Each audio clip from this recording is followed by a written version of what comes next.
Hallelujah. Hallelujah, Jesus. Hallelujah. Purihin ng Diyos. Hallelujah. Magandang umaga sa lahat. Narito na naman tayo upang mag-aral ng salita ng Diyos. Salita nagbibigay buhay, pag-asa, buhay na walang hanggan. Hallelujah. Kaya ang sabi dito, sa unang Tesalonica chapter 5, verse 23, naway lubusan kayong pabanalin ng Diyos na siyang nagbigay ng kapayapaan at naway na panatilihin ninyo na walang kapintasan ang buong ninyong katauhan, ang espiritu, kaluluwa at katawan hanggang sa pagparito ng ating Panginoong Jesucristo. Tapat at tumatawag sa inyo at gagawin ninyo ang mga bagay na ito. Hallelujah! Purihin ang Diyos. Hallelujah! O Diyos na makapangyarihan sa lahat, narito na naman kami upang mag-aral ng iyong salita. Salita nagbibigay buhay, pag-asa, buhay na walang hanggan. Buksan mo ang aming mga espiritual na mga mata, espiritual na pandinig. Bigyan mo kami ng karunungang espiritual upang maunawaan namin ang iyong salita. O Diyos, isulat mo sa tapi-tapi ng aming puso, iukit mo sa aming pag-iisip ang iyong salita na nagbibigay buhay, pag-asa, buhay na walang hanggan. O Diyos, ikaw aming guro, nagtuturo ng aralin. Kaya kung ano man ang plano ng dyablo sa lugar na ito, ay aking ginigiba, winawasak sa ngalan ni Jesus through the power of the blood of Jesus. At sa kapatnubay ng kapangyarihan ng Espiritu Santo, purihin ka, O Diyos. Hallelujah! Hallelujah! Amen. Maliwanag ang sabi dito sa unang Tesalonica chapter 5 verse 19, huwag ninyong hadlangan ang Espiritu Santo. Sabi sa verse 20, huwag ninyong hamakin ang anumang pahayag mula sa Diyos. Sabi sa verse 22, suriin ninyo ang lahat ng bagay at pulutin ang mabuti. Lumayo kayo sa lahat ng uri ng kasamaan. Sabi sa verse 23, naway lubusan ninyong pakabanalin. Naway lubusan kayo'y pakabanalin ng Diyos na siyang nagbibigay ng kapayapaan at naway panatilihin niya na walang kapintasan ang buong ninyong katauhan, ang espiritu, kaluluwa at katawan hanggang sa pagparito ng ating Panginoon. Kaya maliwanag ang sabi dito, naway panatilihin ninyo na walang kapintasan ang buong ninyong katauhan, ang espiritu, kaluluwa at katawan hanggang sa pagparito ng Panginoong Jesucristo. Kaya ito ating laging winawali na ipinagbabawal ang paggawa ng kasalanan dahil magkaroon tayo ng dagta, ng dumi, ang ating espiritu at kaluluwa at katawan. Kaya maliwanag ang sabi dito, at naway panatilihin niyang walang kapintasan ang buong ninyong katauhan, ang espiritu, kaluluwa at katawan hanggang sa pagparito ng ating Panginoong Jesucristo.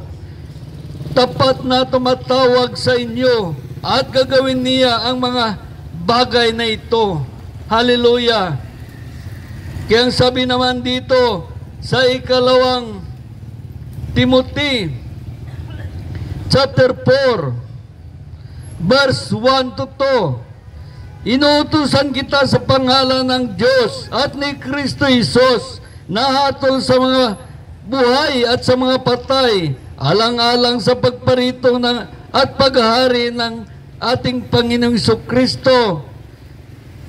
Ipangaral mo ang salita ng Diyos napapanahon man o hindi, hikayatin mo ang pagsabihan at patatagin ang loob ng mga tao sa pamagitan ng matiyagang pagtuturo. Ito ang ating ginagawa, matiyagang pagtuturo.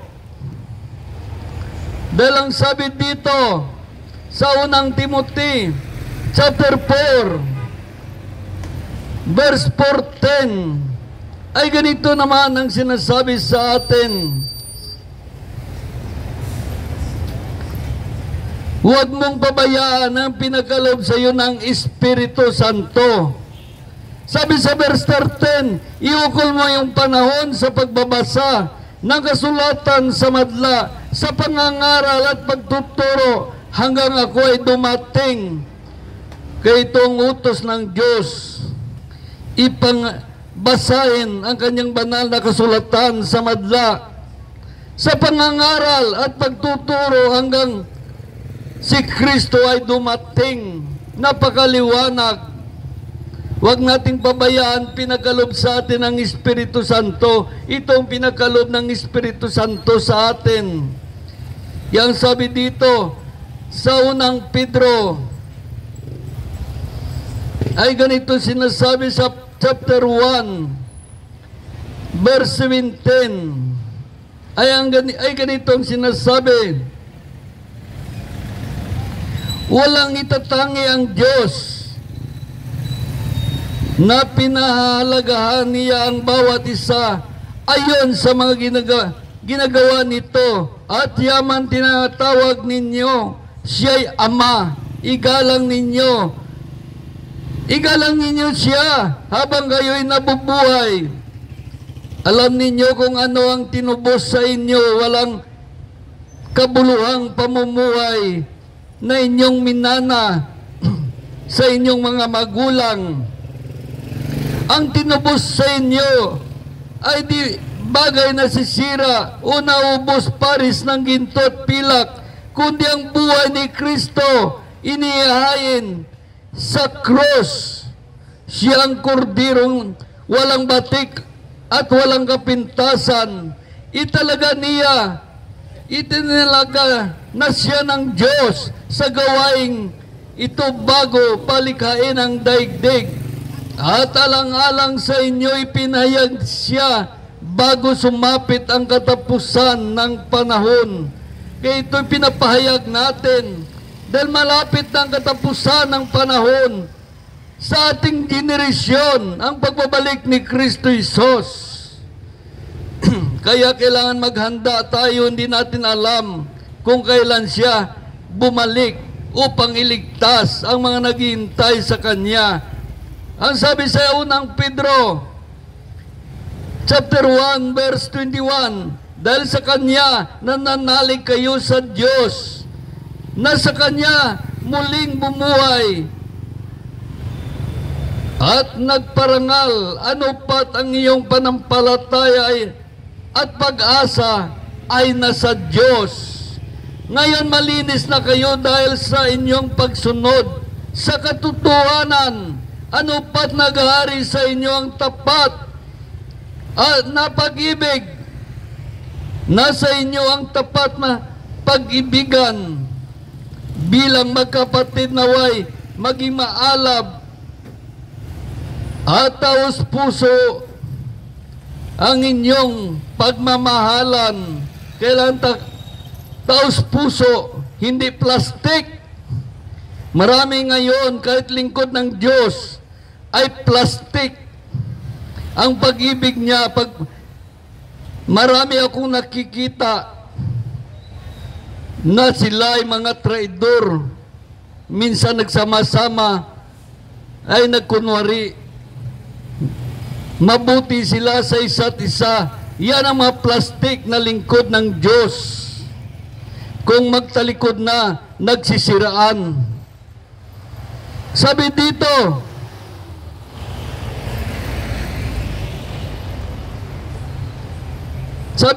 sa verse 23, sapagat muli kayong isinilang, hindi sa pamagitan ng tao, kundi sa bisa ng buhay na walang kamatayan sa salita ng Diyos. Sabi sa verse 24, ayon sa kasulatan, ang lahat ng tao ay gaya ng damo, gaya ng bulaklak nito ang lahat niyang kariktan. Ang damo ay natutuyo at nalalanta ang bulaklak, ngunit ang salita ng Panginoon ay mamalagi kailanman. Itong mabuting balita ipinangangaral sa inyo. Itong mabuting balita, wala na ngayong mabuting balita sa ibabaw ng mundo, kundi puro kasamaan, puro kasakiman, karumal-dumal na paggawa ng kasalanan. Sa mga balita ngayon, walang mabuting balita ka marinig, puro kasamaan ang ginagawa ng tao. Ngunit itong salita ng Diyos, itong mabuting balita, ipinangangaral sa inyo. Napakaliwanag. Itong mabuting balita ay pinangangaral sa atin. Kaya ang sabi dito sa unang Tesalonica ay ganito, chapter 5. Ay ganito sinasabi sa unang Tesalonica, chapter 5, verse 9-10. Huwag ninyong adlangan ang Espiritu Santo. Huwag ninyong amakin ang anumang pahayag mula sa Diyos.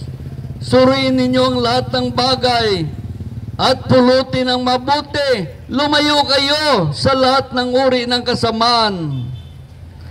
Sabi sa verse 23, naway lubusan kayong pakabanalin ng Diyos na siyang nagbibigay ng kapayapaan, at naway panatalin niyang walang kapintasan ang buong ninyong katauhan, ang espiritu, kaluluwa at katawan, hanggang pagparito ng ating Panginoon.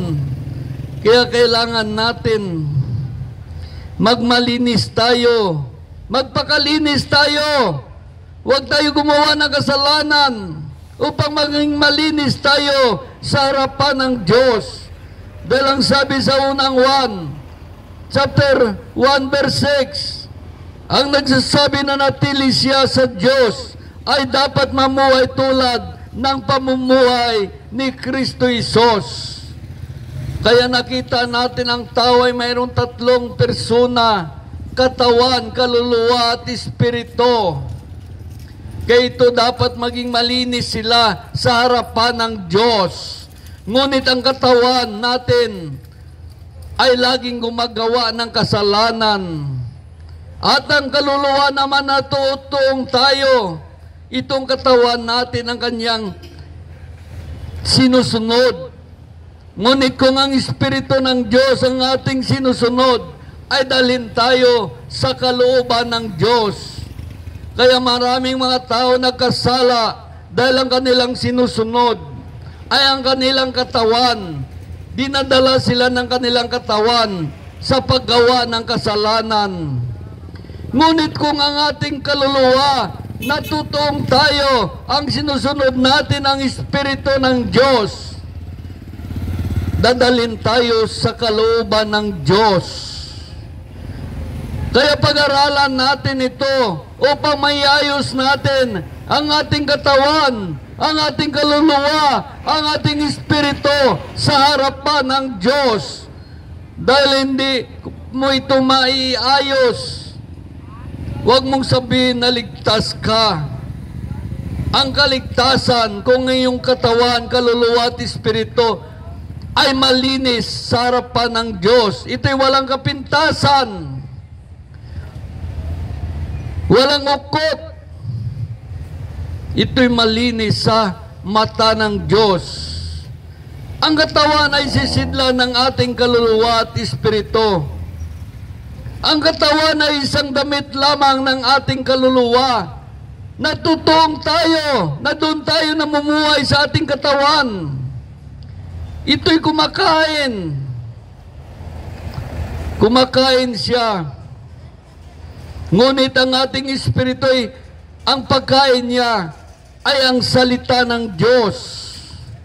Kaya ang sabi dito, sa unang Korinto chapter 15 verse 40, may katawan panlangit at may katawan na panlupa. Ano ito katawan na panlupa? Ito ngayon, dito tayo nanirahan. Ngunit kung sumusunod tayo sa Diyos at hindi gumagawa ng kasalanan, pag namatay tayo, bibigyan tayo ng Diyos ng katawan na panlangit at doon tayo lilipat upang manirahan sa langit. Ngunit kung gumagawa tayo ng kasalanan sa Diyos, pag namatay ang ating katawan, pagdating ni Kristo Jesus, ay muli niyang bubuhayin ang katawan mong namamatay at bigyan na ng walang kamatayan upang managot ka sa mga nagawa mong kasalanan at ikaw ay parusahan doon sa impyerno. Maraming mga tao din niya alam ang kanyang buhay. Kaya dito natin sinasabi upang maunawaan natin bakit binuhay tayo sa daigdig na ito. Hindi lang mamuhay, kundi para sa Kanya. Na sundin ang Diyos na lumikha sa atin, nagbibigay ng buhay, nagbigay ng hangin sa ating ilong. Kaya nakita natin ang paglapastangan ng tao sa Diyos. Kaya ang alam ng mga tao, ang kanilang buhay, ay dito lang sa ibabaw ng mundo. Pag namatay ay wala na. Hindi. Ang totoong buhay natin ay sa kabilang buhay. Sinusubok lamang tayo sa ibabaw ng lupa kung tayo ay karapat-dapat sa langit o sa impyerno. Ang totoong buhay natin ay sa kabilang buhay. Doon ang buhay na walang hanggan. Kung ikaw ay sumusunod sa Diyos, sumusunod sa kalooban ng Diyos na sa langit, magkaroon ka ng buhay na walang hanggan, manirahan sa langit. Ngunit kung tayo ay sumusuway at gumagawa ng kasalanan sa Diyos, mayroon tayong buhay doon sa kabilang buhay na walang hanggan, doon sa kaparusahan, sa impyerno. Yan ang ating buhay na hindi ninyo nalalaman. Kaya maraming mga tao, pag marami siyang problema, nag-suicide. Ang akala niya tapos na ang problema, hindi. Pag namatay ang isang tao, doon pala sa kabilang buhay, ang totoong problema, ang problema doon, kung paano ka makaalis sa naglagablab na apoy na may halong asupre. Paparusahan ka doon araw at gabi, walang pahinga. Kaya nagkakamali ang mga taong ito dahil kulang sila sa kaalaman. Sabi sa Hosea chapter 4 verse 6, napahamak ang aking bayan dahil sa kulang ng kaalaman, lack of knowledge. Kaya ang iba, mayroong problema, pinutol kaagad ang kanyang hininga, nagpakamatay. Ang akala niya pag namatay siya, makapahinga siya sa problema, hindi. Pag namatay ang isang tao, doon na nagsisimula ang ating problema. Napakalaking problema kung paano ka maalis doon sa mainit na apoy. Dito sa ibabaw ng lupa, kung may problema tayo, matulog tayo, makalimutan natin. Mag-YouTube tayo, makakalimutan natin. Tumawa tayong pagkwentuhan, makalimutan natin. Ngunit doon, sa kabilang buhay, yun ang problema kung paano ka makaalis doon. Kaya maraming nagkakamali, ang akala nila, pag namatay sila, ay tapos na ang problema. Hindi nila alam, doon nagsisimula ang malaking problema sa kanilang buhay. Kaya maliwanag dito, mayroong katawan panlangit at may katawan na panlupa. Kaya mapalad ang isang tao kung magkaroon siya ng katawan na panlangit. Dahil ang katawan panlangit, ito isang reward ng Diyos sa mga tao na sumusunod sa Kanya. Ito'y reward ng Diyos. maliwanag dito, sabi dito sa unang Korinto chapter 15, verse 40, may katawan panlangit at may katawan panlupa. Ang sabi sa verse 44, inilibing ang katawan na panlupa, muling mabubuhay ang katawan na panlangit. Kung may katawan panlupa, mayroon ding katawang panlangit. Napakaliwanag. Ang sabi sa verse 46, ngunit hindi muna nauna ang panlangit, ang panlupa muna bago ang panlangit. Ang sabi sa verse 48, ang mga katawang panlupa ay tulad ng mula sa lupa, at ang katawang panlangit ay tulad ng mula sa langit. Napakaliwanag. Ito ang sabi sa verse 50. Ito ang siyang ibig kong sabihin, ang mga kapatid, ang binubuo ng laman at dugo ay di magkakaroon ng bahagi sa karya ng Diyos. At ang katawan panlupa ay di maaring magmana ng buhay na walang hanggan. Dahil sabi sa verse 51, pakinggan ninyo ang hiwagang ito, hindi mamatay ang lahat, ngunit ang lahat ay babaguhin. Sa isang sandali, sa isang kisap mata, kasabay ng huling tunog ng trumpita. Pagtunog ng trumpita, ang mga patay muling bubuhayin at di na mamatay. Babaguhin kayong lahat. Kaya ang mga tao na sumusunod sa Diyos ay muling mabuhay at lilipat siya sa katawan panlangit. Ngunit ang mga tao gumagawa ng kasalanan ay muling bubuhayin ng Diyos ang kanyang namatay na katawan at bigyan ng katawan na walang kamatayan, at siya ay parusahan doon sa impyerno. Magdusa na lang siya doon.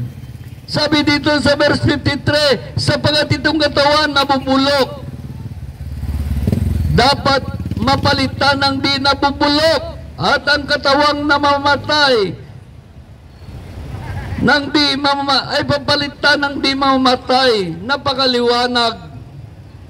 Papalitan ng hindi namamatay ang ating katawan. Ngunit kung tayo kay Kristo Isos, tayo ay sumusunod sa Diyos, ibinili na niya tayo ng kanyang balaan na dugo. Banal na dugo, binili na tayo. At ito'y kung sundin lamang natin si Kristo, magkaroon tayo ng reward, katawan panlangit. Tayo ay binili na ng Diyos ng kanyang banal na dugo. Ang sabi dito sa unang Korinto chapter 6 verse 9-10, hindi ba ninyo alam na ang inyong katawan ay templo ng Espiritu Santo na sa inyo ay tinanggap ninyo mula sa Diyos? Ang inyong katawan ay hindi talaga inyo, kundi sa Diyos.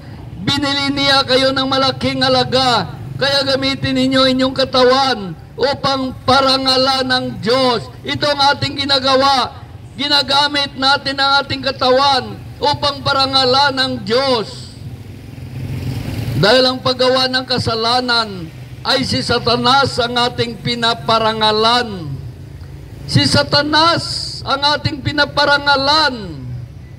Kaya nagagalit ang Diyos sa mga tao gumagawa ng kasalanan.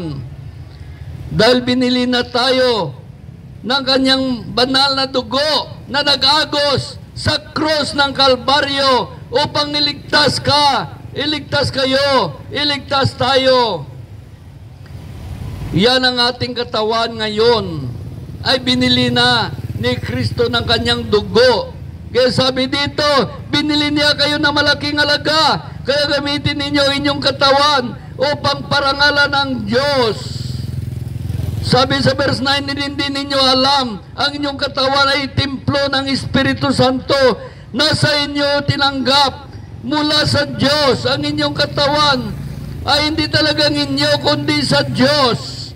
Binili niya kayo ng malaking halaga, kaya gamitin ninyo inyong katawan upang maparangalan ng Diyos. Itong ating ginagawa, pinaparangalan natin. Ang ating katawan ay pinaparangalan natin ng Diyos sa pamagitan ng papahayag na kanyang salita. Salita na nagbigay buhay, pag-asa, buhay na walang hanggan. Dapat ang ating katawan, ang sinusunod niyang kalooban ng Diyos. Hindi kalooban ni Satanas sa paggawa ng kasalanan. Ano naman ang kaluluwa? Iyan ang ating katawan. Ito naman ating pag-aralan ng kaluluwa. Ano ang kaluluwa? O kalag? Ang kaluluwa ay ang totoong tayo. Tayo ang kaluluwa. Dahil pag namatay ang katawan, ang kaluluwa ay lalabas sa katawan. Natutong tayo at doon tayo, buhay pa rin tayo. Ngunit na sa kabilang dimensyon na tayo upang tumanggap ng kaparusahan. Gaytong kaluluwa o kalag, yun ang totoong tayo. Hindi ang katawan. Dahil pag namatay ang katawan ay buhay pa rin tayo. Nandun tayo harap sa hukuman ni Kristo upang tumanggap ng kaukulang ganti sa kanyang ginawa nang siya'y nabubuhay pa sa ibabaw ng mundo. Ito ang ating kaluluwa ang tatanggap ng parusa dahil sa mga nagawa ng kasalanan ng ating katawan. Kaya minsan, may mga tao na nais niyang gumawa ng kasalanan. Mayroon naman parang pumipigil sa kanya. Alam ba ninyo kung sino ang pumipigil sa inyo sa paggawa ng kasalanan? Ang Espiritu Santo. Ngunit minsan ang iba hindi na niya pinipakinggan ang pagpigil sa kanya ng Espiritu Santo. Hindi na mapigilan ang paggawa niya ng kasalanan. Kaya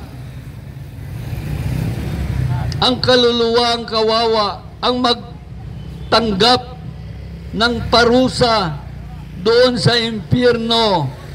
Ang kaluluwa, ang kalag, natutong tayo. Tayo yon ang kaluluwa. Ang katawan natin ay damit lamang upang mamuhay tayo. Sisidlan lamang ng ating kaluluwa at espiritu upang mamuhay tayo sa ibabaw ng lupa. Ngunit kung gumawa tayo ng kasalanan, tayo ay maparusahan sa impyerno. Ang kaluluwa, natutuong tayo. Dahil sa ating pagsuway at paggawa ng kasalanan sa Diyos, tatanggap tayo ng kaparusahan doon sa impyerno. Tayo yun ang kaluluwa. Ano naman ang Espiritu? Ang Espiritu ay nagbibigay buhay sa atin. Ito'y galing sa Diyos. Ang Espiritu natin ay ito'y nagbibigay buhay sa ating katawan upang mamuhay sa ibabaw ng lupa. Iyon ang ating Espiritu ay galing sa Diyos. Dahil ang sabi dito sa Genesis ay ganito, nung inlikayin ng Diyos ang tao, ay ganito ang sinabi ng Diyos sa Genesis chapter 2 verse 7. Nilikha ng Diyos ang tao mula sa alabok, hiningan ang ilong at nagkaroon ng buhay. Ito ang hininga ng Diyos ay Espiritu. Iyon ang nagbibigay buhay sa atin upang mamuhay tayo sa ibabaw ng lupa. At masubok tayo kung tayo susunod sa Diyos o hindi. Kaya nakita natin, hininga ng Diyos sa ilong ang tao upang magkaroon ng buhay. Nakita natin ang Espiritu, hindi makikita, siya parang hangin. Kaya kung hindi ka na nakahinga, mamatay ka nga. Dahil hindi ka na binigyan ng Diyos ng hangin sa ilong. Napakaliwanag. Hindi alam ng tao na ito'y nagbibigay buhay sa atin ang Espiritu. Hindi sinusunod ng tao, ang sinusunod niya ang katawan. Katawan ang kanyang sinusunod. Katawan sa paggawa ng kasalanan. Ngunit ang Espiritu ay nagbibigay buhay na walang hanggan. Dahil ang sabi dito sa Galatia chapter 25, ang Espiritu nagbibigay buhay sa atin, kaya ito ang dapat maghahari sa ating mga buhay.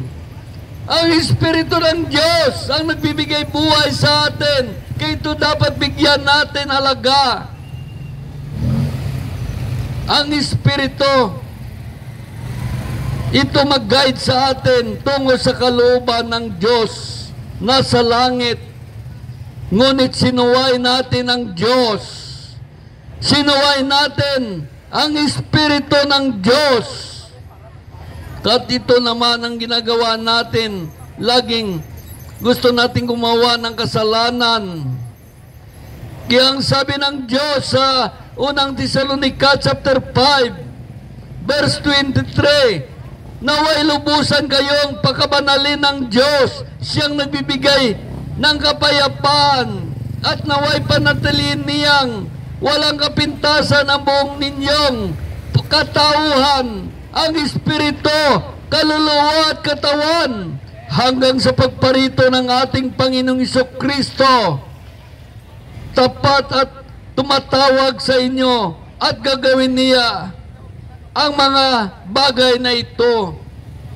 Kaya maraming mga tao hindi nila naunawaan ang kanilang buhay, kung paano sila namumuhay sa ibabaw ng lupa. Diyos ba ang sinusunod natin o si Satanas? Kaya doon tayo sinusubukan kung tayo'y karapat-dapat manirahan sa langit o sa impyerno. Yan ang ating buhay. Hindi ninyo alam. Natutuwa pa kayo gumawa ng kasalanan. Pag hindi nyo alam, pag namatay kayo, kayo ay ibulid sa lawang apoy sa impyerno. Hindi natin binigyan ng halaga ang paggiya ng Espiritu Santo sa ating buhay. Kaya sabi sa Mateo chapter 26 verse 41, magpuyat kayo at manalangin upang huwag kayong madaig ng tukso. Ang Espiritu ay nakahanda, ngunit mahina ang laman. Ang ating Espiritu ay nakahanda upang pasundin tayo sa kalooban ng Diyos. Ngunit ang ating katawan ay mahina. Mahina ang ating laman. Ang sinusunod niya, ang gusto ng kanyang katawan. Kaya siya ay napapahamak doon sa impyerno, ang mga tao na sumusuway at gumagawa ng kasalanan sa Diyos. Kaya maliwanag ang sabi dito sa Galatia chapter 5 verse 16. Sabi dito sa verse 25, Galatia chapter 5 verse 25, ang Espiritu ay nagbibigay buhay sa atin.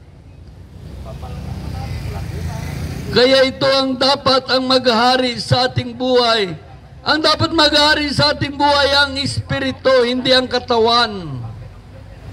Hilig ng katawan hindi dapat maghari sa ating buhay, kundi ang Espiritu Santo. Dahil kung ang Espiritu Santo maghari sa ating buhay, dalhin tayo ng Espiritu Santo sa kalooban ng Diyos. Dahil ang sabi dito sa Galatia chapter 5 verse 16, itong sinasabi ko sa inyo, mga kapatid, ang Espiritu ay ang gagawin ninyong patnubay sa inyong buhay. At huwag ninyong sundin ang pita ng laman. sapagkat ang mga pita ng laman ay laban sa ninanasa ng Espiritu. Ang ninanasa ng Espiritu ay laban sa pita ng laman. Magkalaban ang dalawang ito.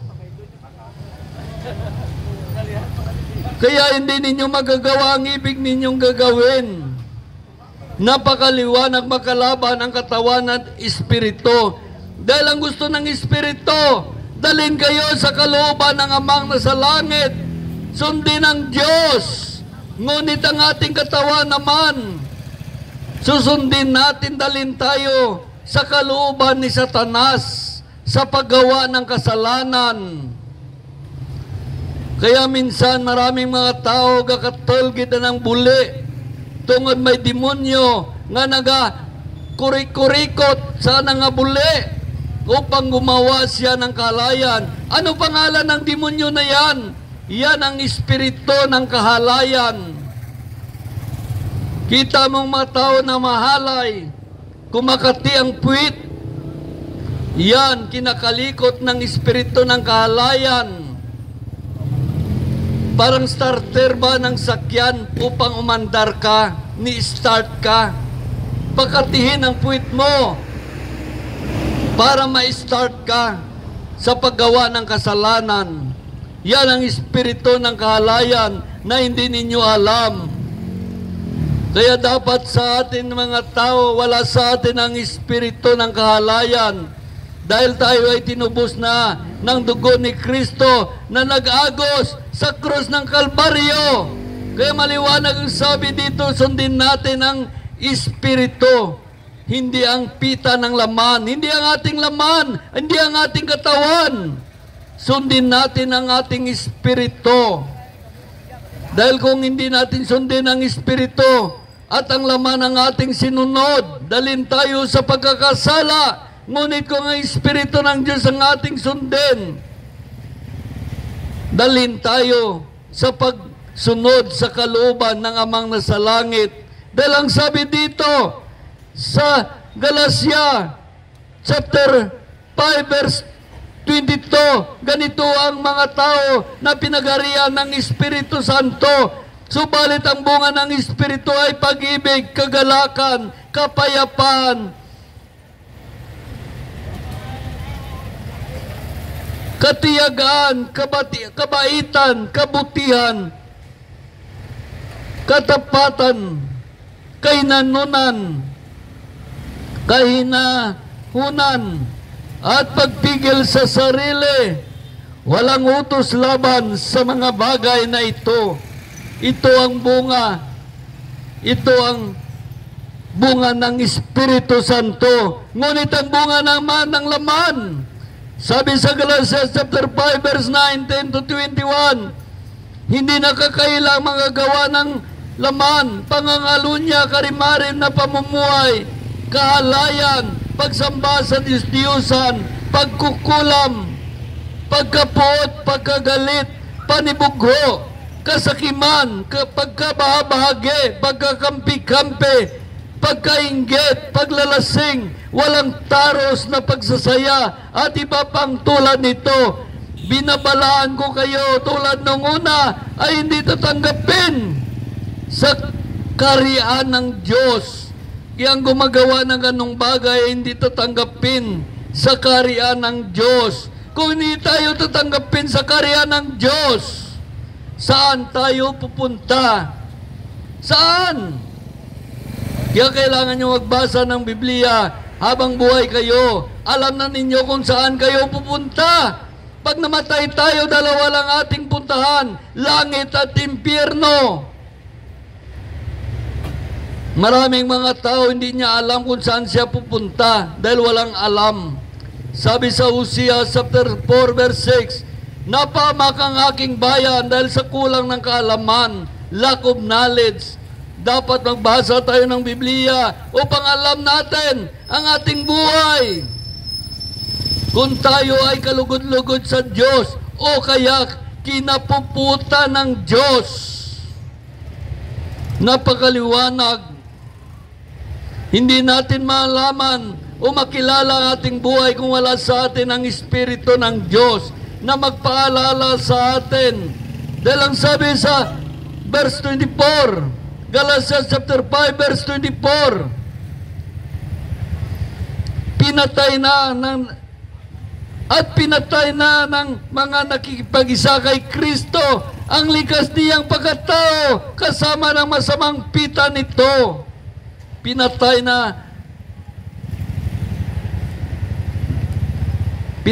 na ang ating mga pita ng laman ng tayo ay nakipag-isa kay Kristo.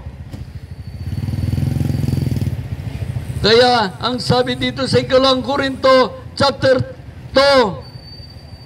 5 verse 17, ang nakipag-isa kay Kristo Jesus ay bagong nilalang.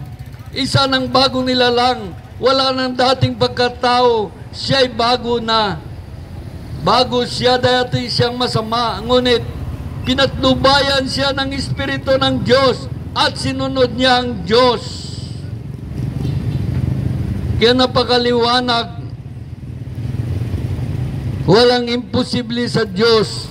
Kaya niya baguhin ang isang tao kahit kasindilim pa ng alkitran.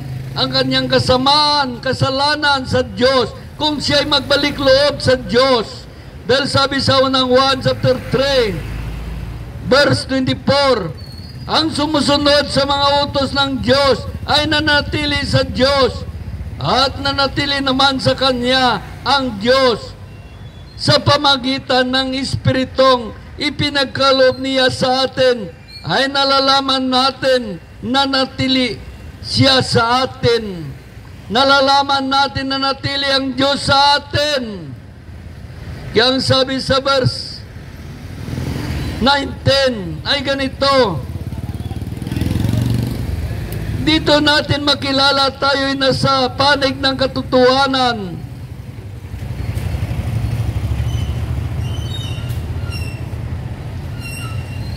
Dito natin makilala na sa panig tayo ng katotohanan at matatahimik ang ating budhi sa harapan ng Diyos. Sakali may tayo'y usigin niyon, sapagkat ang Diyos ay higit sa ating budhi.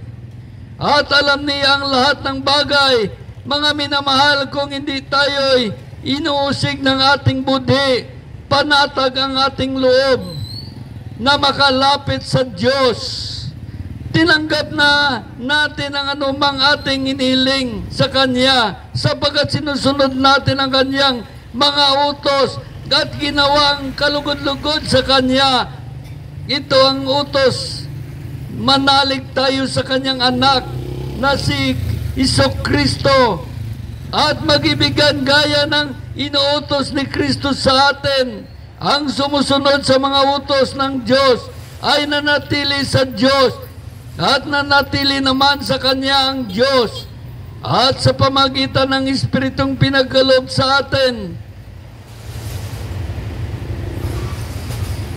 ay nalalaman natin na natili siya sa atin. Napakaliwanag. Kaya ito ang Espiritu ng katotohanan na hindi matanggap ng sanlibutan. Hindi matanggap ng sanlibutan. Dahil ang sabi dito sa 1 chapter 14 verse 17, ito ang Espiritu ng katotohanan na hindi matanggap ng sanlibutan, sapagkat hindi siya nakikita o nakilala ng sanlibutan. Ngunit kilala ninyo siya, sapagkat siya'y sumasa inyo at nanahan sa inyo. Kaya kung nanahan sa atin ang Espiritu Santo, malaman natin at nakilala natin ang Espiritu ng Diyos. Napakaliwanag. Kaya ang sabi dito sa unang Korinto chapter 3 verse 16 ay ganito ang sinasabi sa unang Korinto chapter 2 verse 16, hindi ba ninyo alam na kayo ang templo ng Diyos at nanirahan sa inyo ang Kanyang Espiritu? Ang sabi sa verse 17, paparusahan ng Diyos ang magwasak ng templo niya, sapagkat banal ang templo ng Diyos at kayo ang templong iyan. Napakaliwanag, tayo ang templo ng Diyos. Dahil binili na tayo ng Diyos sa Kanyang, binili tayo ng Diyos ng Kanyang hamili na dugo na nag-agos sa cross ng Kalbaryo upang iligtas ka. Kaya sabi ng iba, ligtas na ako. Paano ka naging ligtas? Hindi man lang ninyo tinanong sa inyong sarili na kung paano kayo naging ligtas. Iniligtas ba kayo ng reliyon ninyo? Dahil ang kaligtasan hindi biro-biro. Bago binigay ni Kristo sa atin ang kaligtasan, siya'y nagpasaan kang cross. Pinasan niya ang cross ng Kalbaryo upang iligtas ka. Siya'y sinipa, sinuntok, dinuraan, nilatigo. Pinako ang kanyang kamay at sinaksak ang kanyang tagiliran at nag-agos ang kanyang dugo sa krus ng Kalbaryo upang iligtas ka. Iligtas tayo. Patapos sabihin mo, ganun lang kadali ang kaligtasan. Samantala si Kristo, siya'y Diyos. Hindi niya basta-basta binigay sa atin ang kaligtasan. Siya'y nagdurusa siya sa krus ng Kalbaryo, nagpasan ng krus upang iligtas ka. Siya'y nakatanggap ng maraming suntok, sipa, latigo upang iligtas ka. Ganun kahirap ang pagbigay sa atin ng Diyos ng kaligtasan. Patapos sabihin mo, ligtas ka, tinanggap mo si Kristo, ligtas ka. Totoo naman, ngunit mayroon pa tayong gagawin. Hindi pag tinanggap mo si Kristo, ligtas ka. Dahil sa pamagitan ng ating mga gawa, doon tayo hatulan ng Diyos. Nung tinanggap natin si Kristo, ligtas tayo, doon tayo sa pintuan ng kaligtasan. Ngunit, nagpatulog-tulog tayo doon, hindi na tayo makbang tungo sa karya ng Diyos upang matanggap natin ang gantimpala na buhay na walang hanggan, manirahan sa langit. Iyon ang tinatawag ninyong kaligtasan sa inyong reliyon. Hindi na tinanggap mo si Kristo, ligtas ka na. Nung tinanggap mo si Kristo, lahat na kasalanan mo ay pinatawad niya at nilagay ka doon sa pintuan ng kaligtasan. Ngunit ano ang ginawa mo? Sinunod mo ba ang Diyos? Hindi. Gumawa ka uli ng kasalanan. Kaya nalaglag ka sa pintuan ng kapahamakan doon sa impyerno. Nagsasalita lang tayo, naligtas tayo, ngunit hindi natin alam, hindi natin kilala kung ano ang tunay na kaligtasan. Kung paano si Kristo naghirap sa krus ng Kalbaryo, paghirapan natin sumunod sa Diyos. Paghirapan natin kung paano natin kalabanin ang lahat na tukso ni Satanas upang tayo madisip niya, upang tayo gumawa ng kasalanan sa Diyos. Yan ang mga daya ni Satanas kung paano natin mapaglabanan.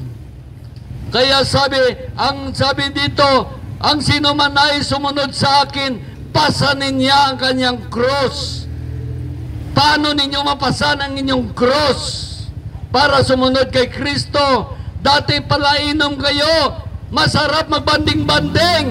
Ngayon hindi ka na umiinom, hindi ka nagbanding-banding. Isang cross, pakiramdam mo sa iyong buhay.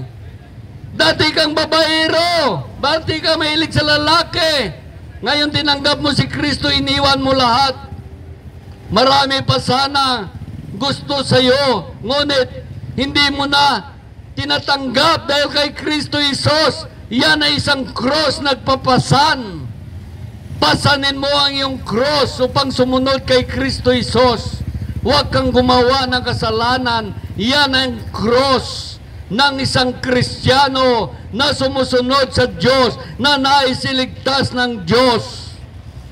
Ngunit kung tayo sabihin natin ligtas tayo, gumagawa naman tayo ng kasalanan, hindi tayo nagpapasa ng cross, kundi naging sunur-sunuran tayo ni Satanas upang gumawa ng kasalanan sa Diyos. Dahil ang sabi sa unang Juan, chapter 3 verse 8, ang nagpapatuloy sa pagkakasala ay kampo ng dyablo. Ito lang teknik ng dyablo upang tayo ay patuloy magkakasala. Pinalaway-laway tayo sa paggawa ng kasalanan. Yan ang mga daya ng dyablo. Yan ang iyong cross na iyong papasanin kung paano mo mapaglabanan ang mga gawa ng dyablo sa iyong buhay. Kung paano mo i-reject.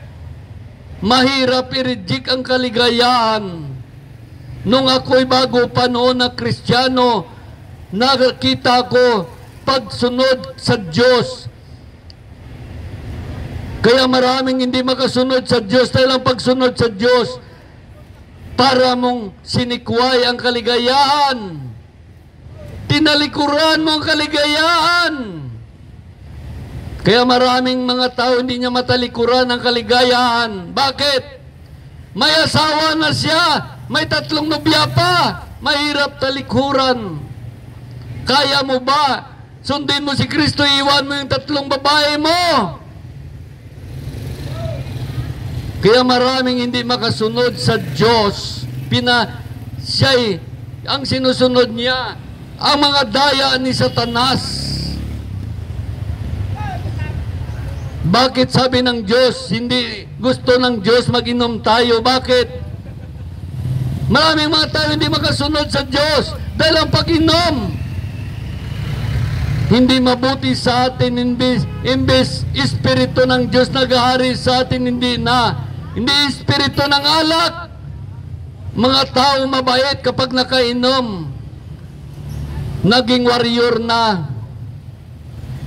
Ang tao walang hilig sa babae, pag nakainom, walang hiya na sa babae. Yan ang espiritu ng alak na hindi gusto ng Diyos. Dahil kung nang umiinom tayo, matamis gumawa ng kasalanan. Nagliliwanag ang ating mga mata. Alam mo ba kung nakainom tayo, hindi Biblia ang hinahanap natin, kundi yung mga gusto natin. Mga gusto natin na nagpapasaya sa ating buhay na isang daya ng dyablo. Yan ang ating hinahanap. Kaya hindi natin masunod ang Diyos, kundi si Satanas ang ating sinusunod. Nahulog tayo sa bitag ng dyablo. Nahulog tayo sa bitag ng dyablo. Kaya maliwanag ang sabi dito sa unang Korinto chapter 3 verse 16. Hindi ba ninyo alam, kayo'y templo ng Diyos at nanirahan sa inyo ang Espiritu? Paparusahan ng Diyos ang magwasak sa kanyang templo, sapagkat banal ang templo ng Diyos at kayo ang templong iyon. Tayo ang templo ng Diyos. Gusto ng Diyos, pakabanalin mo ang iyong katawan. Pagkabanalin mo sa pamagitan ng pagsunod sa Diyos. Ngunit anong ginawa ng ating katawan? Hindi ang Diyos ang ating sinusunod, kundi si Satanas sa paggawa ng kasalanan. Gustong-gusto nating gagawin yun. Ngunit kapag ginawa naman sa atin ng ibang tao, sa ating mga anak, maganda ba? Gusto-gusto ba natin? Kung ano ginagawa mo, yan ang gagawin sa anak mo. Gusto ba ninyo? Dahil ang sabi dito, kung ano ang kanilang ginagawa, yun ang kanilang kahinatnan. Yun ang kanilang, yung sinasabi ng Diyos, kung ano yung ginagawa, yun din ang mangyayari sa buhay mo. Ano ba ginagawa mo? Sumusunod ka ba sa kalooban ng Diyos? O kaya kalooban ni Satanas ang sinusunod mo? Kaya sinusubok tayo sa ibabaw ng lupa kung sinusundin natin. Si Satanas ba o ang Diyos? Kaya yun ang dahilan bakit si Satanas itinapon sa ibabaw ng lupa upang subukin kung sino ang masunod mo. Kung ikaw ba sumunod ng Diyos, kung ikaw ba anak ng Diyos, o kaya ikaw sumulunod ni Satanas, inaisa kang kampon ng dyablo. Kaya napakaliwanag. Kaya sabi dito sa 2 Korinto chapter 6, ay ganito sinasabi sa 2 Korinto chapter 6 verse 4:10. Ang sabi dito sa verse 6:10, sabi sa verse 4:10, huwag kayong makisama sa mga di sumampalataya. Mari bang magsama ang katwiran at ang kalikuan? Ang liwanag at ang dilim, mari bang magsama? Mari bang magkasundo si Kristo at si Satanas? Anong kaugnayan ng manampalataya sa nanampalataya o templo ng Diyos sa Diyos-Diyusan? Tayo ay templo ng Diyos na buhay. Siya na rin ang nagsabi, mananahan ako at mamuhay sa piling nila. Ako ang maging Diyos nila at sila'y maging bayan ko. Sabi sa verse 17, kaya lumayo kayo sa kanila, umiwalay kayo sa kanila. Sabi ng Panginoon, huwag kayong ipo ng anumang marumi at tatanggapin ko kayo. Ako magiging ama ninyo at kayo maging anak ko. Sabi ng Panginoon, makapangyarihan sa lahat. Kaya napakaliwanag. Kaya maraming mga tao nagtaka na hindi na tayo nakikisama sa kanila dahil nalaman natin ang katotohanan. Ang katotohanan nagpapalaya sa atin. Nalaman natin ang kaligtasan. Kaya hindi na tayo nakikisama sa kanila. Kaya minsan mga kaibigan ko, alam na nila nagbago ako. Kaya ngumingiti na lang siya kami. Pag nakita kami kaway-kaway, ngiti-ngiti. Pero hindi na kami nagsasama. Hindi gaya noon. Mula umaga hanggang hapon magkasama kami. Kahit ating gabi naghalakhak kami sa dilim. Ngayon, umiba na tayo ng landas. Binago tayo ng Diyos. Kaya hindi na tayo nakisama sa kanila dahil kung nakisama tayo sa Kanya, tiyak ang pagbabago natin ay mawala. Mabalik tayo sa dati natin. Tingnan mo mga nagsisigarilyo, hindi na nagsigarilyo. Nagipagbarkada sa mga nagasigarilyo, nagasama-sama, kaya bumalik ang sigarilyo niya. Marami nagiinom, hindi na nagiinom. Ngunit nagpagsama pa siya sa mga kaibigan niya umiinom. Kaya banda huli bumalik siya sa pag-iinom. Marami din mga lalaki na babaero. Nag-asawa siya, huminto siya sa pagkababae. Hindi siya nanging babae. Ngunit, nagbarkada, minarkada niya uli mga babaero. Ayan, nahawaan siya. Bumalik siya, nagbabaero uli. Yan ang isang tali ng dyablo upang bumalik ka sa dati mo. Kaya kung tayo ay isang bagong nilalang na, wala na dating pagkatao, kailangan ibahin mo ang iyong akbang. Imbis akbang ka tungo sa daan ng pakapahamakan, doon ka na sa daan na nagbigay buhay na walang hanggan. Kaya sabi dito sa 2 Korinto chapter 5, ay ganito sinasabi sa 2 Korinto chapter 5 verse 17, kaya sino mang nakipag-isa kay Kristo ay isa ng bagong nilalang. Wala na dating pagkatao, siya'y bago na.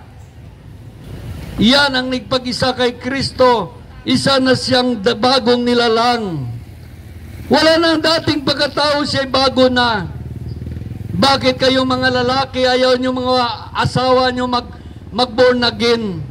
Hindi ba ninyo gusto magbago siya? Imbis mahilig sa lalaki, ay mawala na. Hindi ba ninyo gusto? Bakit gusto ninyo lagi kayong may kaagaw?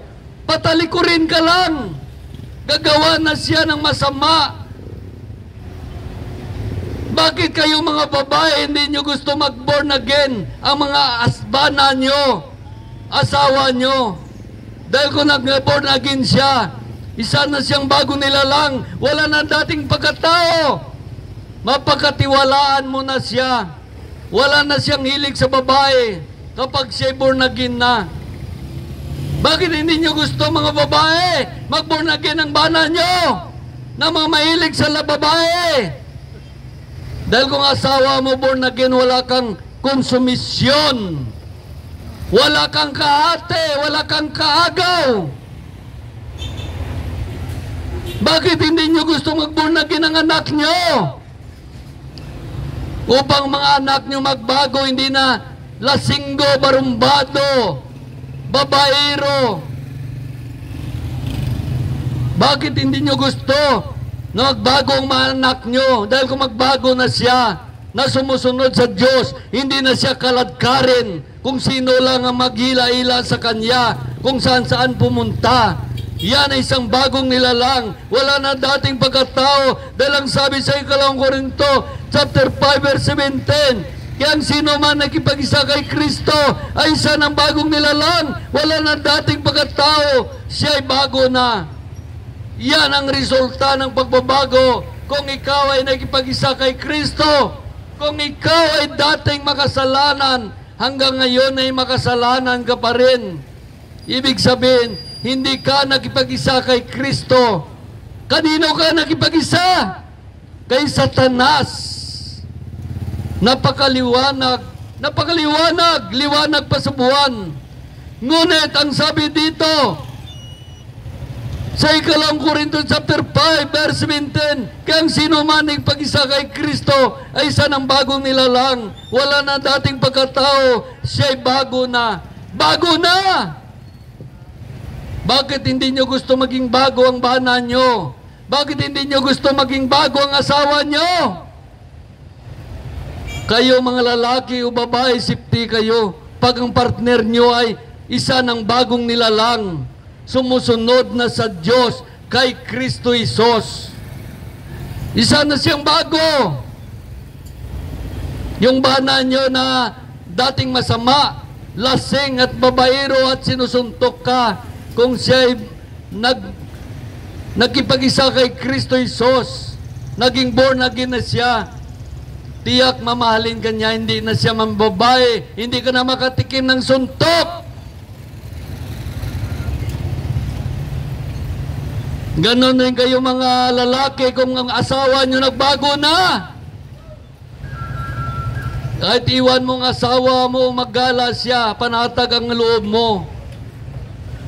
Hindi na yan gagawa ng kalukuhan. Dahil siya may takot na sa Diyos. Wala nang dating pagkatao, siya bago na. Isa ng bagong nilalang. Ayaw nyo maging bagong nilalang. Ibig sabihin born again, born in spirit, pinanganak ka uli sa Espiritu ng Diyos. Hindi ito isang reliyon. Kahit born again ka, kung gumagawa ka ng kasalanan, hindi ka born again. Kampon ka pa rin ni Satanas. Marami ngayon mga tao na born again naman, ngunit laging gumagawa ng kasalanan, mga lingkod ng Diyos. May inggit, nagmamataas sa kanyang kapwa. Yan ay karakter ni Satanas ang nasa kanya, hindi karakter ng Diyos. Kaya hindi siya totoo na nagbago, hindi totoo na sa kanya ang Espiritu ng Diyos. Dahil kung nasa kanya ang Espiritu ng Diyos, bagong nilalang na siya, wala nang dating pagkatao. Dati maisa, ngayon hindi na. Dati inggitiro, ngayon hindi na. Dati manirang pore, marites, ngayon hindi na. Mapagmahal na sa kanyang kapwa. Kaya yan ang sinasabi ni Kristo, pag-ibig higit sa lahat. Mahalin mo ang iyong kaaway upang maging anak ka ng Diyos. Paano mo mahal ang kaaway mo kung kapwa mo lingkod ng Diyos? ginahalitan mo, sinisiraan mo, maninirang puri ka. Isa kang maisa. Isa kang nagmamataas, tulad ni Satanas. Espiritu ng Diyos ba sa'yo? Hindi. Gusto mo lang magpasikat. Yung mga wala sa'yo ang karakter ni Kristo Jesus, kundi karakter ni Satanas ay sa'yo. Kaya huwag ninyong dayain ninyong sarili. Ang Diyos ay hindi ninyo madadaya ninuman. Kaya ito isang bagong nilalang. Wala nang dating pagkatao. Siya bago na. Yan ang natawag na born again, born in spirit. Pinanganak muli sa Espiritu ng Diyos. Siya'y pinanganak muli sa Espiritu ng Diyos. Alam mo ba ang tao pag pinanganak sa Espiritu ng Diyos, ito mangyayari sa kanya. Sinabi ng Diyos kay Propeta Ezekiel, chapter 36, verse 26, bibigyan ko kayo ng bagong puso at bagong espiritu. Ang masuwain ninyong puso ay gagawin kong masunurin. Bibigyan ko kayo ng aking espiritu upang makalakad kayo ayon sa aking mga tuntunin at masunod ninyong mabuti ang aking mga utos. Yan ang natawag na pinanganak muli sa Espiritu ng Diyos. Born again in spirit. Dahil ang ating puso ay masuwayan, lagi tayong mamagawa ng kasalanan. Kaya sabi sa Ezekiel, chapter 36, sinabi ito ni Propeta Ezekiel. Sabi niya sa verse 25, 26, bibigyan ko kayo ng bagong puso at bagong espiritu. Napakaliwanag. Bibigyan kanya ng bagong puso at bagong espiritu. Gagawin kong masunurin. Bibigyan ko kayo ng bagong puso, bagong espiritu. Ang masuwain ninyong puso ay gagawin kong masunurin. Bibigyan ko kayo ng aking espiritu upang makalakad kayo sa aking mga tuntunin at masunod ninyo mabuti ang aking mga utos. Kaya napakaliwanag. Yan ang mga tao nagipag-isa kay Kristo Jesus. Ay isa ng bagong nilalang. Wala nang dating pagkatao. Siya bago na. Bago na siya. Dahil ang sabi dito sa Episo chapter 1 verse 1 ay ganito yung sinasabi.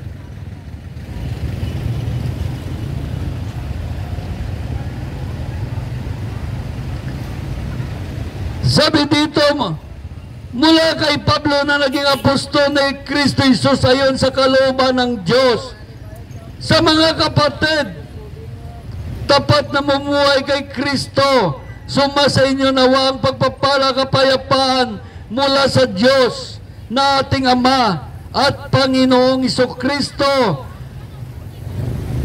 Sabi dito, magpasalamat tayo sa Diyos na ating Ama, ating Panginoong Jesucristo.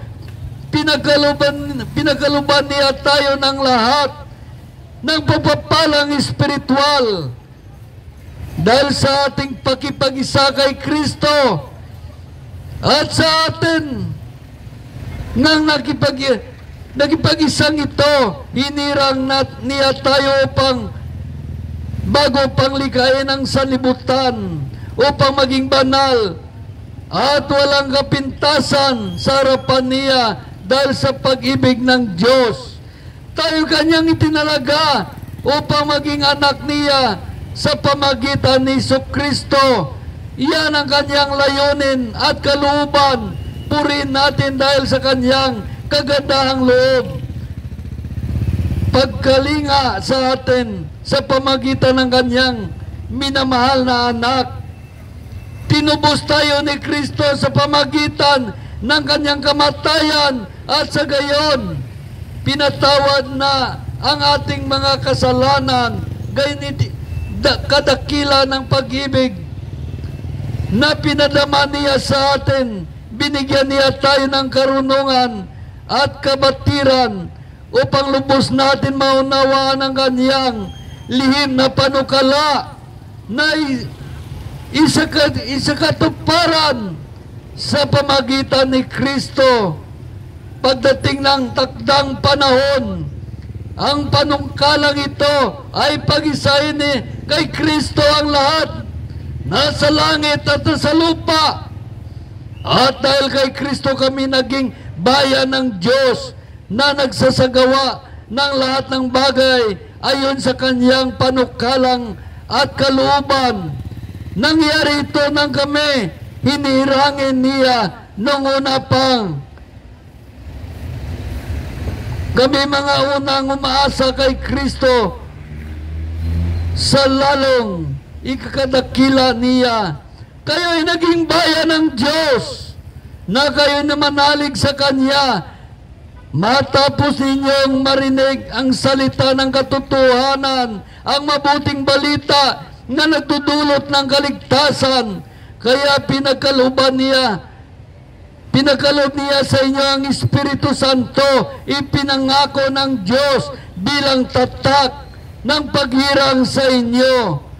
Ang Espiritu ang katibayan ng pangako ng Diyos sa ating mga inirang hanggang makamtan natin ang lubos na kaligtasan. Purihin natin ang kanyang kadakilaan. Kaya ito ang Espiritu Santo, ang tatak ng Diyos sa atin. Patunay na tayo ay niligtas niya.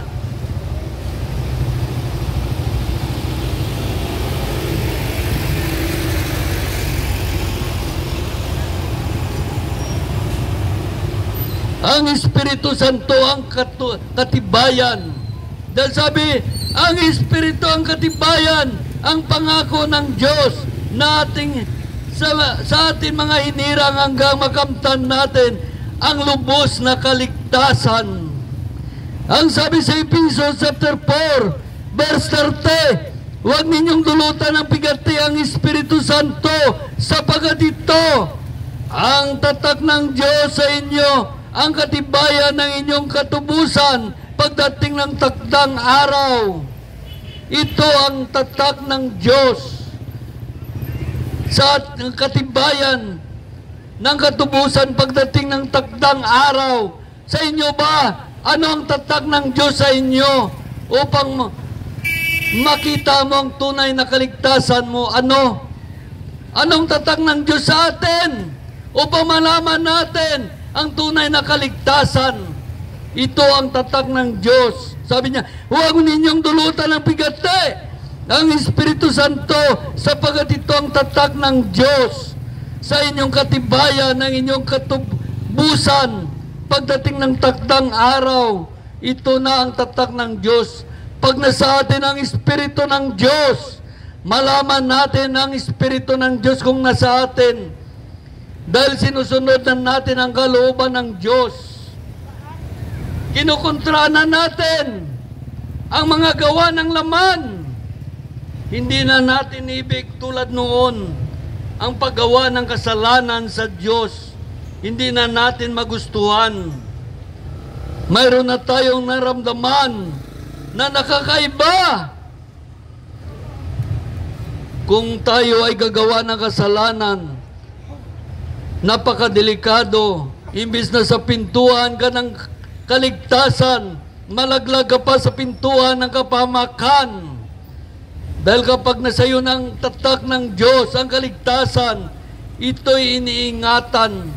Iniingatan. Huwag ka na padaya sa mga daya ng dyablo sa iyong buhay. Dadayain ka niya. Palawayin sa mga gusto mo na dating gusto mong paggawa ng kasalanan. Yan ang isang kapahamakan ng isang Kristiyano. Kaya kung tayo ay nagpag-isa kay Kristo, ay bago nilalang na tayo, wala nang dating pagkatao, tayo bago na.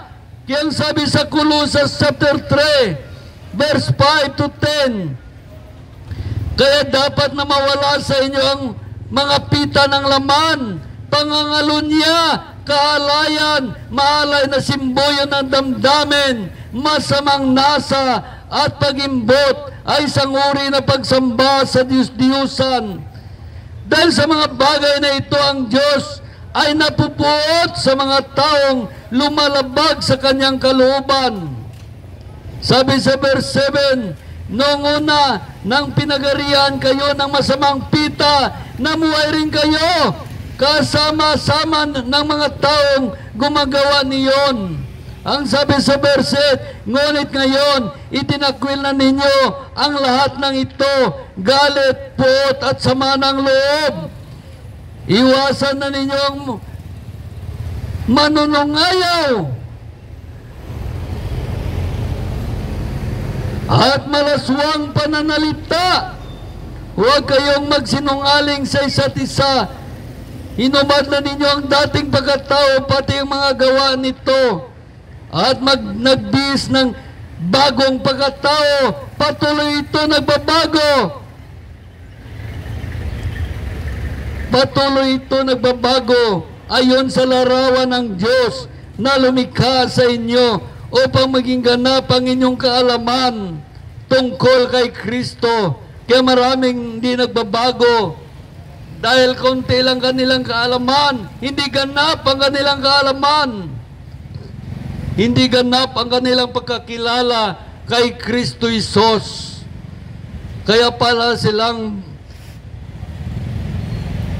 batang maliit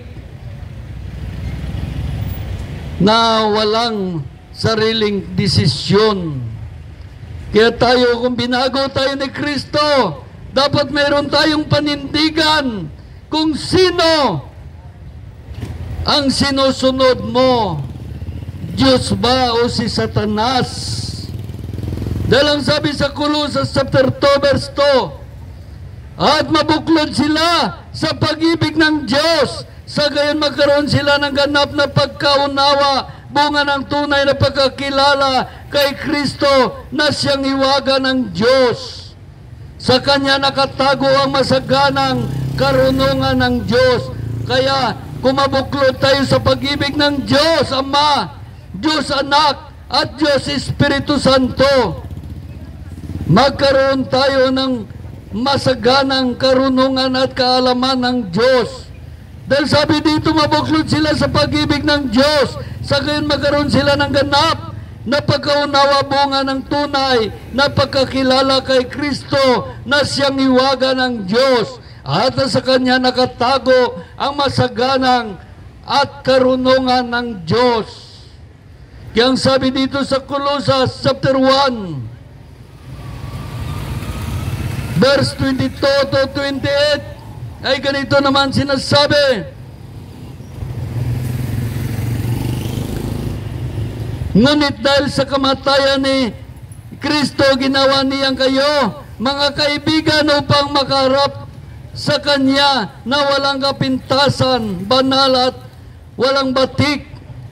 Sabi sa verse 23, subalit kailangan kayong manatiling tapat at matatag sa inyong panampalataya, at huwag bayan mawala ang pag-asang dulot ng mabuting balita na inyong narinig.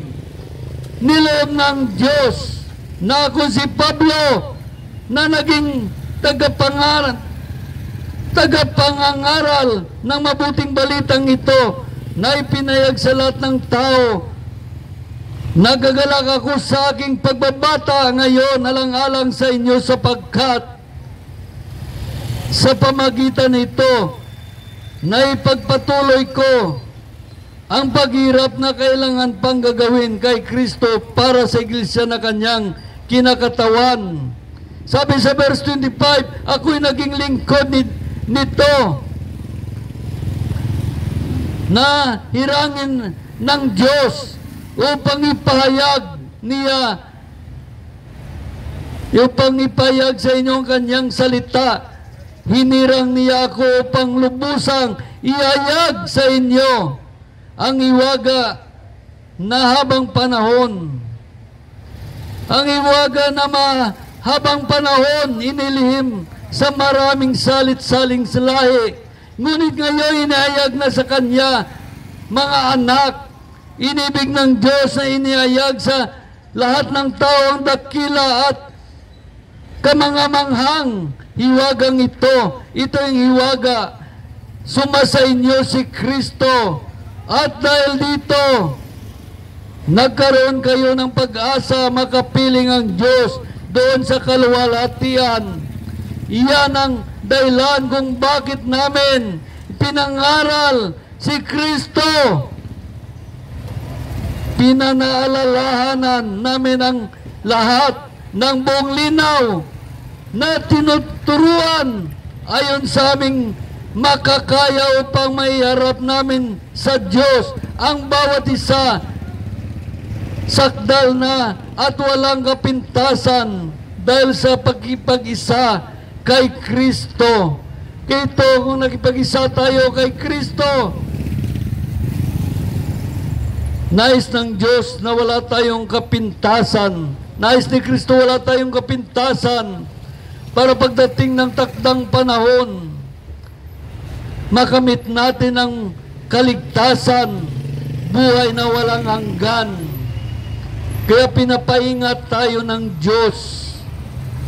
Kaya sabi naman sa unang Korinto, ay ganito sabi sa unang Korinto, chapter 2, ay ganito ang sinasabi, verse 8, ay ganito sinasabi, isa man sa mga tagapamahala sa kapanahonang ito, walang nakaunawa sa panukalang iyon, sapagkat kung naunawaan nila iyon, hindi sana nila pinako sa cross ang dakilang Panginoon.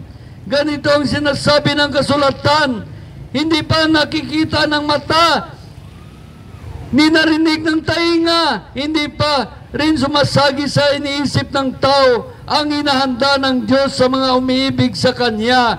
Sabi sa verse 10, subalit hinayag ng Diyos sa atin sa pamagitan ng Espiritu. Nasa liksik ng Espiritu ang lahat ng bagay, maging sa pinakamalalim na panukala ng Diyos. Napakaliwanag.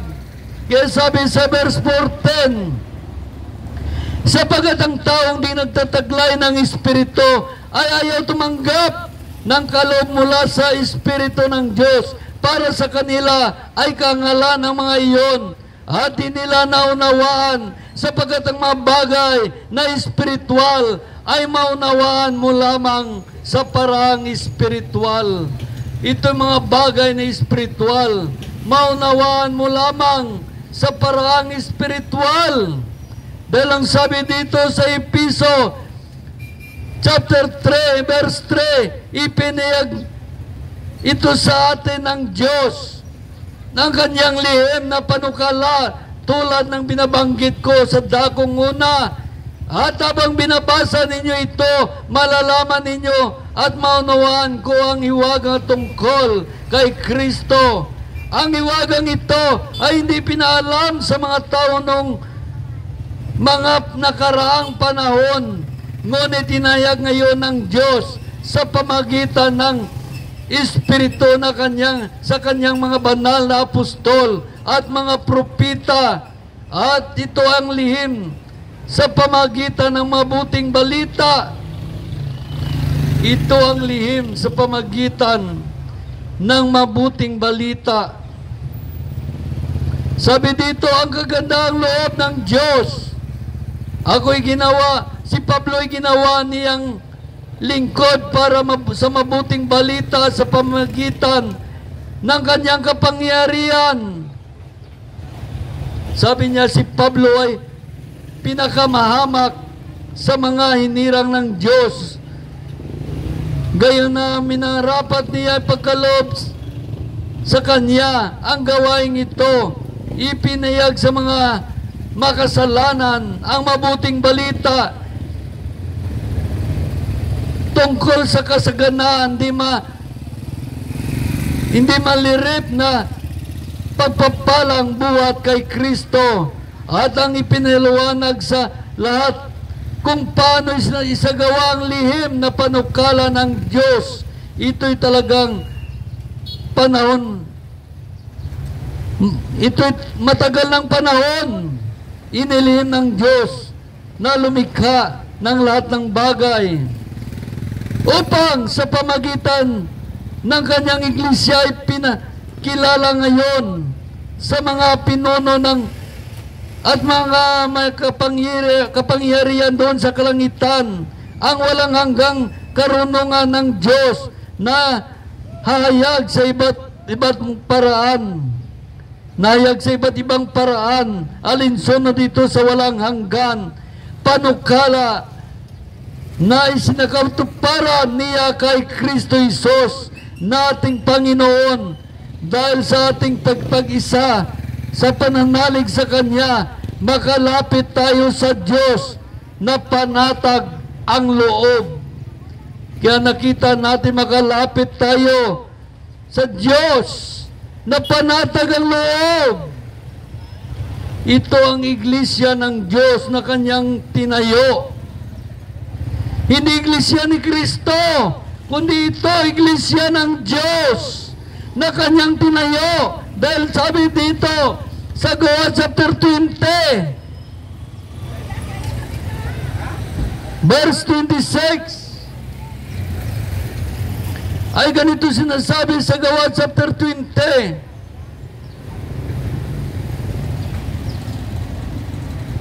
Verse 26 ay ganito.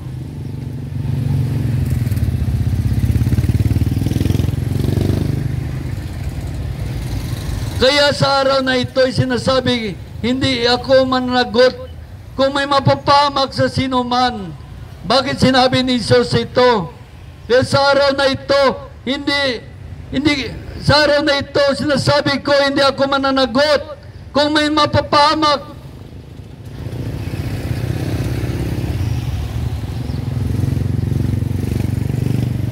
Kung may mapapahamak ang sino man. Bakit? Hindi siya managot.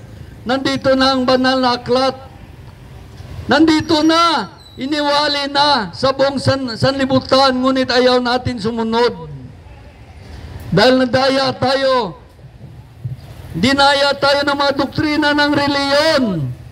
Dahil ang sabi dito sa verse 27, sapagkat ipinayag ng lahat ng layunin ng Diyos para sa inyo, wala akong iniligid na anuman. Ingatan ninyo, sabi sa verse 28, ingatan ninyo ang inyong sarili at ang lahat ng kabilang sa kawan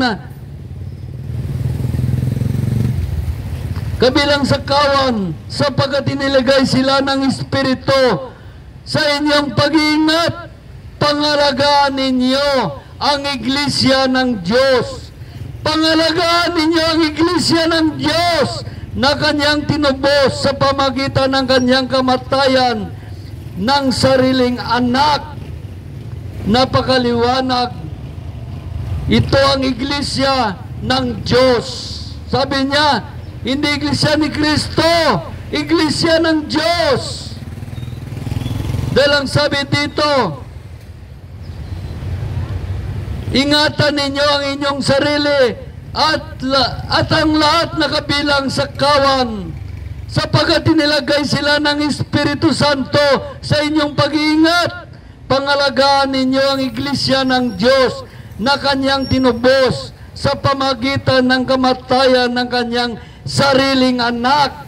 Ang sabi sa verse 29, alam kong pag-alis ko, magsipasok ng mabangis na asong gubat at walang patawad na sisilain ang kawan. Mula na rin sa inyo lilitaw ang mga taong nagsasalita ng kasinungalingan upang mapasunod ang mga alagad at sa gayon ay mailigaw sila. Nakita natin mailigaw ang mga tao.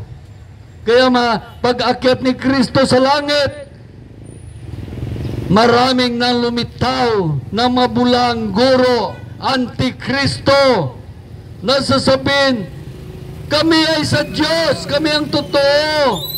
Iglesia kami ni Kristo. Ang sabi dito sa banal na aklat, hindi niya sinabi Iglesia ni Kristo, sinabi niya, Iglesia ng Diyos na tinubos ng kanyang anak. Napakaliwanag, Iglesia ng Diyos. Itong doktrina ng Diyos sa banal na aklat. Ito ang Iglesia ng Diyos. Ang doktrina ng Diyos sa Biblia, hindi na doktrina ng reliyon. Hindi yan Iglesia ng Diyos. Iglesia yan, doktrina ng kanilang reliyon, yan ang kanilang Iglesia. Ang Iglesia ng Diyos ay dito ang doktrina niya sa banal na aklat nakasulat. Hindi nga gagawa-gawa sila ng doktrina. Bakit kailangan gumawa tayo ng doktrina upang mapagpiraan ng tao? Yan ang katotohanan. Dahil hindi ang salita ng Diyos, hindi ito mapagpiraan. Mapagpiraan lamang ang tao sa pamagitan ng doktrina ng reliyon. Pasundin kayo sa mga doktrina ng reliyon. Kaya pinapaingat tayo ng Diyos. Kaya sabi dito, sa Kolosas, sinabi dito sa Kolosas, chapter 2, verse 8, mag-ingat kayo upang hindi mabiyag ninuman sa pamagitan na walang kabuluhan at mandarayang aral at hindi nasasalig kay Kristo, kundi sa sabi-sabi ng matatanda at mga tuntunin ng reliyon. Pinapaingat tayo ng Diyos. Dahil nung bago si Kristo umakyat sa langit, itinagubilin niya sa kanyang mga apostol. Ito sinabi ni Kristo, sabi niya, bago siya umakyat sa langit, sabi niya sa mga apostol, sa Matthew chapter 28 verse 9-10, kaya umayo kayo at bautismuhan ninyo ang mga umayo kayo at gagawin ninyong alagad ko ang lahat ng bansa. Bautismuhan ninyo sila sa pangalan ng Ama, ng Anak at ng Espiritu Santo. At turuan sa lahat ng pinag-utos ko sa inyo. At turuan. Gagawin yung alagad ko ang lahat ng bansa. Maging alagad ba tayo ni Kristo? Hindi. Alagad tayo ng reliyon lamang. Marami na yung mga alagad ng reliyon. Binabautismuhan nila sa kanilang reliyon. Pangalan ng kanilang reliyon. Dahil ang pinaka-Diyos nila, ang kanilang doktrina, ang ng kanilang simbahan. Kaya nakita natin, turuan sumunod sa pinag-utos ko.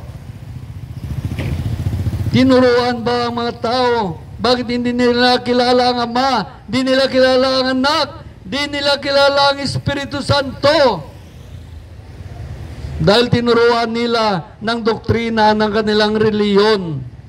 Kaya ang mga tao ayaw na makinig sa magbasa ng Biblia dahil nakuntinto na sila sa doktrina ng reliyon.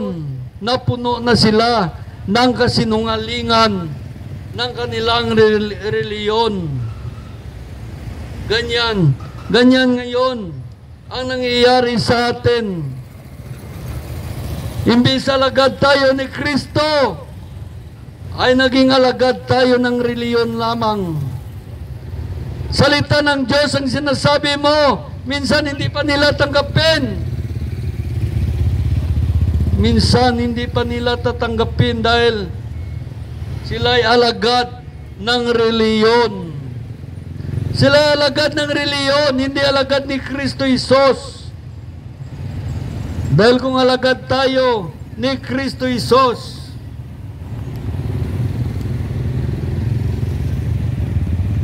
tiyak pakinggan natin ang salita ng Diyos. Tiyak magbasa tayo ng banal na aklat. Dahil tayo ay mga anak ng Diyos. Doktrina ni Kristo Isos ang ating sinusunod. Marami ngayong mga reliyon na ayaw magbasa ng Biblia. Sabihin pa nila, kung nagbabasa ka, masiraan ka ng ulo.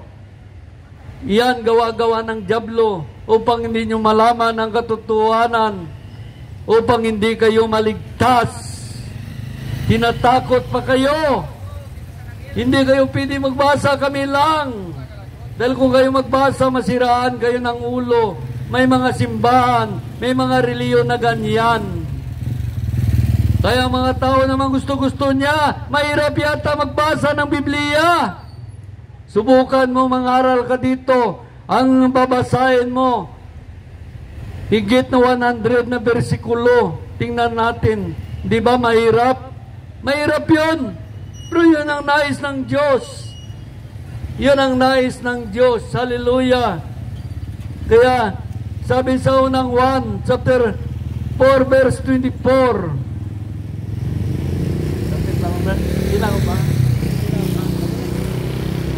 Kaya sabi sa 1, chapter 4, verse 24, ay ganitong sinasabi,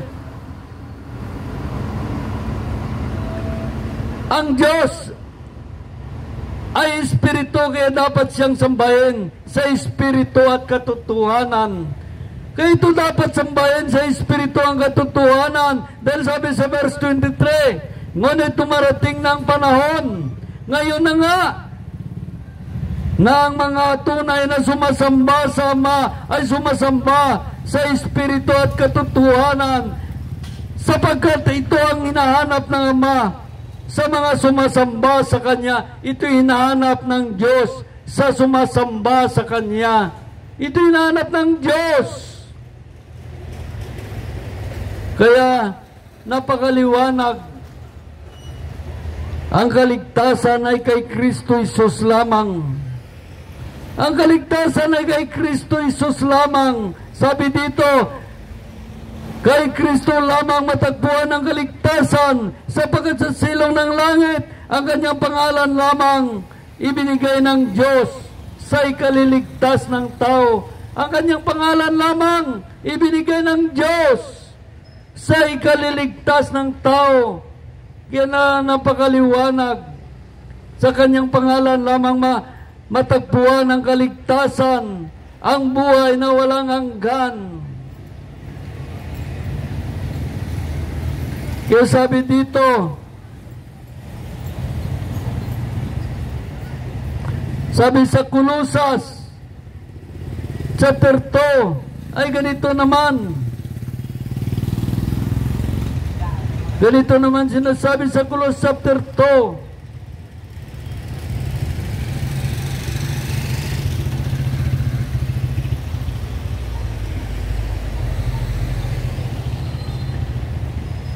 Sabi sa Kolosas chapter 2, ay ganito ang sinasabi sa atin, verse 1 to 26.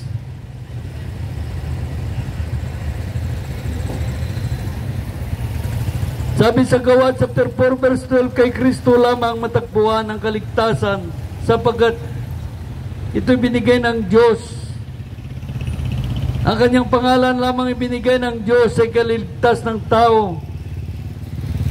Ganon ang pag-ibig ng Amang nasa langit. Kaya binigay niya ang kanyang bugtong na anak. Ang sino man sumampalataya sa kanya ay hindi mapapahamak, kundi magkaroon ng buhay na walang hanggan. Magkaroon ng buhay na walang hanggan. Ang kanyang pangalan lamang ibinigay ibinigay ng Diyos sa ikaliligtas natin. Wala na ibang pangalan kundi ang pangalan lamang ni Kristo Isus. Hallelujah. Ito lang aking i-share sa inyo upang madagdagan ang ating kaalaman tungkol sa Diyos, upang maraming tayong alam, upang di tayo madaya ng mga tagapagturo ng kasinungalingan. Hallelujah, purihin ang Diyos. Hallelujah.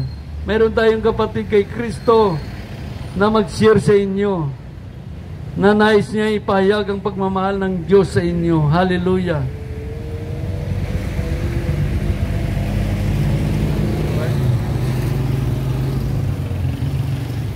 Praise God. Hallelujah. Muli po, magandang umaga, tanghali sa ating lahat. Muli po, ang oras ay 9:18. Alas 9 ang akin nga out. So, pag out ko, diretso lagi sa obligasyon bilang servant kang Diyos. Gani sa tanan, good morning my dear brothers and sisters in Christ. Good morning sa tanan-tanan. It is the will of the Lord na sa liwan busgon na kita kang anang mga pulong. Gani ginatawag liwan kita ka Diyos na isubmit natin ang atin nga mga talinga sa anang mga pulong. Kay man ang pagtuon nag-aumpisa sa pagpamati kang pulong ng Diyos. Tagang pagpamati ginagamitan kang atensyon kang atin nga mga talinga. That is why sa tanan gulahan ang nakabati kang pulong kang Diyos.